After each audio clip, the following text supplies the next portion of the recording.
We have major breaking news now out of the United States regarding Julian Assange. American news outlets are reporting that Julian Assange has agreed to a plea deal with the Biden administration that would allow him to avoid imprisonment in the United States. So bear with me while I read some of this detail to you. CNN, NBC, NPR News all reporting that Julian Assange has agreed to plead guilty to a felony charge related to his alleged role in one of the largest US government breaches of classified material. As part of this deal, the Justice Department will allow him to avoid prison in the United States, according to newly filed federal court documents. Now, under these new terms, the Justice Department will seek a 62-month sentence, which is equal to the amount of time that Assange has already served in prison in London.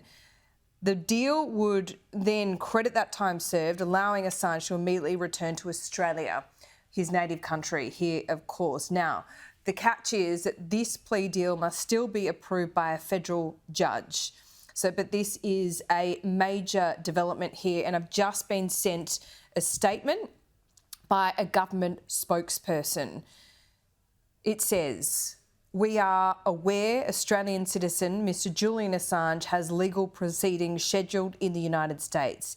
Given those proceedings are ongoing, it is not appropriate to provide further comment. The Australian government continues to provide consular assistance to Mr Assange. Prime Minister Albanese has been clear. Mr Assange's case has dragged on for too long and there is nothing to be gained by his continued incarceration." Okay, so that statement just from the Prime Minister's office, that's all we have at this moment. So obviously the Prime Minister's office is aware of this plea deal in the works. They would have seen the reports from the United States as well. And they are not wanting to comment and affect the proceedings as they stand at the moment. Don't forget, Julian Assange is still in Hindmarsh Prison in London. This is an ongoing legal case, not only in the United States, but these hearings are being held in London.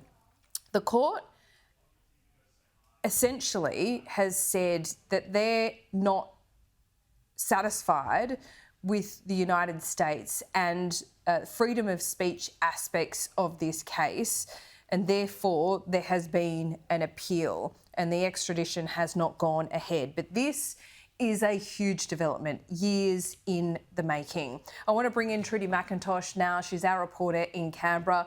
We just had this statement from the Prime Minister's office, and it's a very cautious one, isn't it, Trudy? It is, Laura. They will want to be very careful in their wording of this. There's been a long push from Anthony Albanese himself, the Parliament, a cross-party delegation to try and get Julian Assange back to Australia. There's also been pressure in recent months in trips to the United States to try and secure a deal with the Biden administration. And President Biden himself in recent months has alluded to the possible deal of seeing him avoid extradition back to the United States and instead be able to come back here to Australia. I wanted to remind our viewers, Joe Biden himself was asked about this in recent months. Do you have a response to Australia's request that you end Julian Assange's prosecution? We're considering it. So this has been one of those sustained issues bubbling away behind the scenes. Diplomatic efforts are going to try and ensure this deal could take place. It's still, the details of this need to be confirmed, Laura, and the confirmation that this plea deal will in fact be ticked off. But if it is to go through, you would see Julian Assange, having served time in prison in the United Kingdom, be able to come back here to Australia. We've spoken to his Australian lawyer many times on this program, Trudy, about his health and welfare and the deterioration of his health and welfare, and that has been in steep decline in recent times. The advocacy has really stepped up in recent years, and we've seen, again, the Prime Minister repeat via his spokesperson this morning Mr. Assange's case has dragged on for too long and there is nothing to be gained by his continued incarceration. This is really interesting timing as well, given there is an election in the United States in just a couple of months from now. As you mentioned as well, Trudy, there had been signals out of the United States and from Biden himself in a very brief comment that he was looking at that case. So this has been, forefront in terms of at the forefront, I should say, in terms of our diplomatic relations with the United States. There has been pressure that has been brought to bear, I'd say, from the Prime Minister himself and from the Foreign Minister, Penny Wong.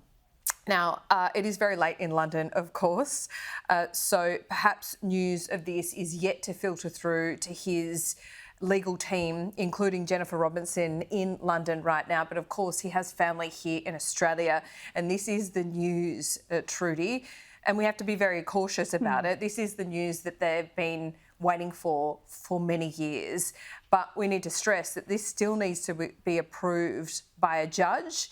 And this is just the deal that is on the table from the Justice Department, but an enormous leap forward.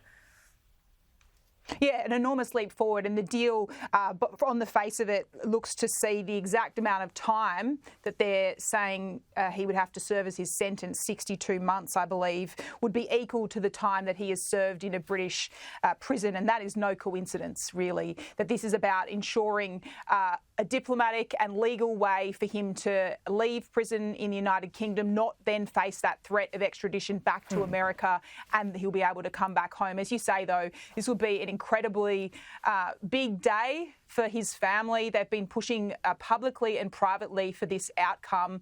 And I'd say the bipartisan pressure, Laura, that's been put on in recent months has, you'd have to say, shifted the needle, because it's not just Labor MPs that have been pushing for this. We've seen this cross-party delegation. Andrew Wilkie is the front of my mind here, crossbench MPs, members of the National Party, all going together to Washington, don't forget, and publicly and privately going to see lawmakers there and advocating for Julian Assange. I think that bipartisanship has been a big signal. I forget the month, but there was a vote in Parliament as well.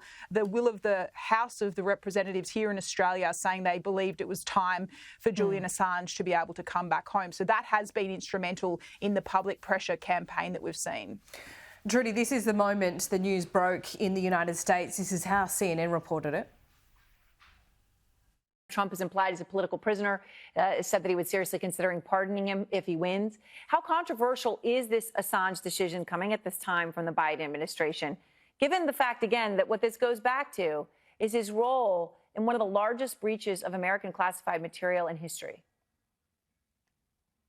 Right, exactly. And for those reasons, there was a lot of opposition within the Justice Department, within the FBI, about any deal to send him back to Australia without at least some kind of resolution of the charges here in the United States. And so what I'm told is, the fact that he is going to plead guilty to a felony obviously has assuaged some of those concerns. But Aaron, absolutely, as you pointed out, this is a deal that also, he was indicted during the Trump administration. So the former president has been on all sides of this.